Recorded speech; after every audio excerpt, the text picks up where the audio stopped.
വലിയ ഉത്തരവാദിത്തപ്പെട്ട പദവിയിലേക്കാണ് ഗണേഷ് ചേട്ടൻ ചുമതലയേൽക്കാൻ പോകുന്നത്. ടെൻഷനുണ്ടോ? എനിക്കാണോ? ഇല്ല. ഗണേഷ് ചേട്ടനെ കുറിച്ച് നിങ്ങൾക്ക് എല്ലാവർക്കും അറിയാം. അപ്പോൾ ഫുൾ ടൈം 24/7 ഇതിനു വേണ്ടി സമയം ചെലവഴിക്കുന്ന ഒരാളാണ്. അപ്പോൾ മന്ത്രിയാവുന്നത് കൊണ്ട് മേ ബി മോർ ഐഡിയാസ് വരും. പക്ഷേ in terms of quality of work അത് ഇപ്പോഴും ചെയ്തുകൊണ്ടിരിക്കുന്നത് തന്നെയാണ്. പക്ഷേ ഡെഫിനറ്റ്ലി യെസ്, കൂടുതൽ റെസ്പോൺസിബിലിറ്റീസ് ഉണ്ടാവും.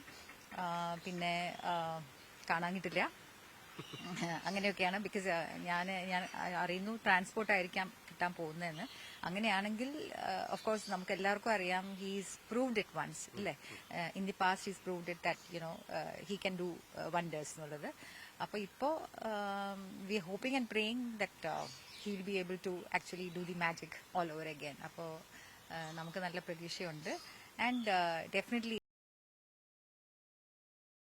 എടുത്തതിനായിട്ട് വളരെ സന്തോഷമുണ്ട്. Because I feel he is one of the most deserving person for this position. ഈ ഗണേഷ് ചേട്ടന് പൊതുവെ ടെൻഷനുള്ള ആളാണോ? എങ്ങനെയാണ് അദ്ദേഹത്തിന്റെ ഒരു പ്രകൃതം? ഇത്തരം ഉത്തരവാദിത്തങ്ങൾ, ഭാരിച്ച ഉത്തരവാദിത്തങ്ങൾ കിട്ടുമ്പോൾ അതിനനുസരിച്ചുള്ള ഒരു മാറ്റം അദ്ദേഹത്തിന് ഉണ്ടാകണമല്ലോ.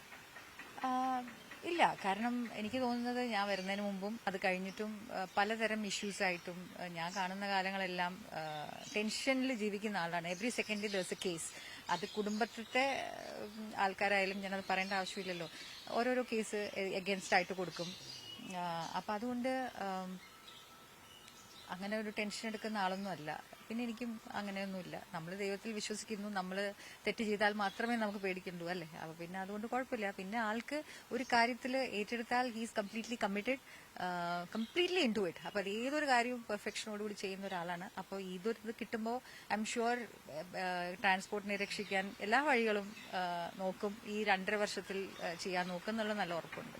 ചേച്ചിക്ക് ഉത്തരവാദിത്തങ്ങൾ കൂടുകയാണ്, മന്ത്രി പത്നിയാണ്. സ്വാഭാവികമായും അതിനുള്ള മാറ്റങ്ങൾ ഉണ്ടാവണം.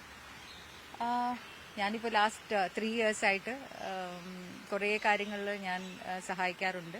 അത് സ്കൂളിന്റെ കാര്യമായാലും അതല്ലെങ്കിൽ ചാരിറ്റി, അതിന്റെ എല്ലാം ഞാൻ കുറേ കാര്യങ്ങൾ ഞാൻ സഹായിക്കുന്നുണ്ട്. ബിക്കോസ് ഒരു മനുഷ്യന് ചെയ്യാവുന്നതിലും കുറേ റെസ്പോൺസിബിലിറ്റീസ് ആണ് ഉള്ളത്. ഇപ്പം NSSഉം എല്ലാം കൂടി വന്ന പാർട്ടി പ്രസിഡന്റ്, പിന്നെ ആനയുടെ പ്രസിഡന്റ്, അപ്പം അങ്ങനെ കുറേ. അപ്പോൾ എനിക്ക് പറ്റുന്ന കുറച്ച് കാര്യങ്ങൾ, ആനയുടെ കാര്യങ്ങൾ നോക്കുക, അല്ലെങ്കിൽ സ്കൂൾ നോക്കുക, ചാരിറ്റി നോക്കുക, അങ്ങനെ ഞാനും എല്ലാ കാര്യത്തിലും കൂടെ ഉണ്ട്. ഈ വാളകത്ത് നിന്ന് പൂർണ്ണമായും തിരുവനന്തപുരത്തേക്കല്ലോ അല്ലേ വാളകം? എങ്ങനെയാണ് പ്ലാൻ? നമ്മുടെ തിരുവനന്തപുരത്ത് വീട്ടില് വീക്കിൽ നിൽക്കും. വീക്കെൻഡ്സിൽ നമ്മൾ വാളകത്തുണ്ടാവും. ഗണേഷ് ചേട്ടൻ പത്തനാപുരം മണ്ഡലത്തിലുണ്ടാവും. അങ്ങനെയാണ് നമ്മൾ വിചാരിച്ചിരിക്കുന്നത്. All the best. Thank U.